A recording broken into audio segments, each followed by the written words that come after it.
局势越来越复杂，美航母紧急掉头，中国也发出了警告。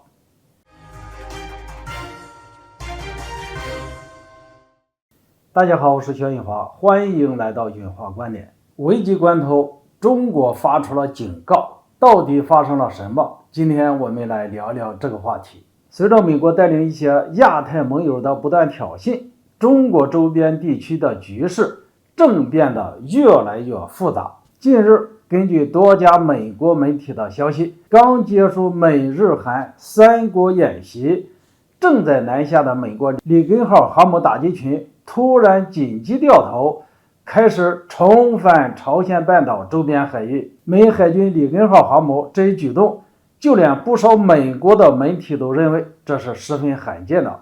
按照美国方面的说法，里根号航母不久前被部署到朝鲜半岛周边海域，是近5年来的首次部署。美海军的这一部署不仅凸显了其要联手韩国共同应对半岛北方的决心，更彰显出美国在亚太地区加强军事存在的野心。那么美国航母为何要在完成任务后，也就是配合美日韩演习后，又要紧急掉头呢？在外界猜测来看，这或许与半岛北方近期试射导弹有关。这不仅是美航母紧急掉头，中国也在关键时刻发出了警告。近日，联合国安理会还就此事特意举行了临时公开会议。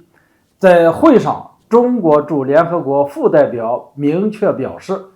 对话协商才是解决问题的唯一出路。亚太局势愈发紧张的原因，主要是美国近来不断在亚太地区强化军事同盟，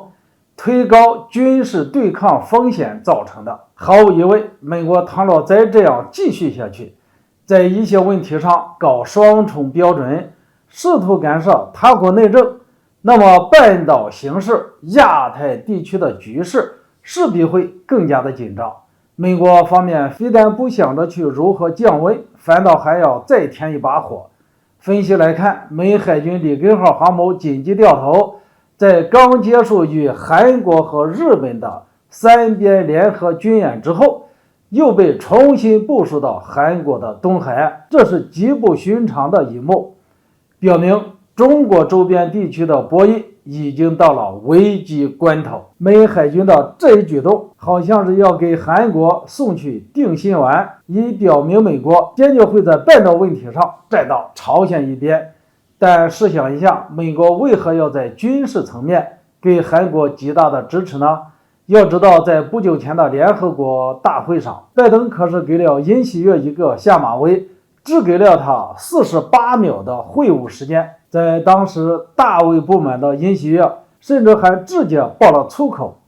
以我所见，在外交层面上，美国让韩国难堪后，又在军事层面给韩国以极大的支持，这不仅体现拜登政府对待韩美关系时非常的矛盾，也表明美国在军事层面与韩国进行深度捆绑的决心。在我看来，美国在军事层面给予韩国极大的支持，实则是想利用韩国来对付中国。否则，韩国为何要冒着得罪中国的风险，一方面执意推动萨德的部署，另一方面又在寻求与北约加强联系呢？很显然，韩国是想以针对中国为筹码，换取美国在半岛问题上对韩国的支持。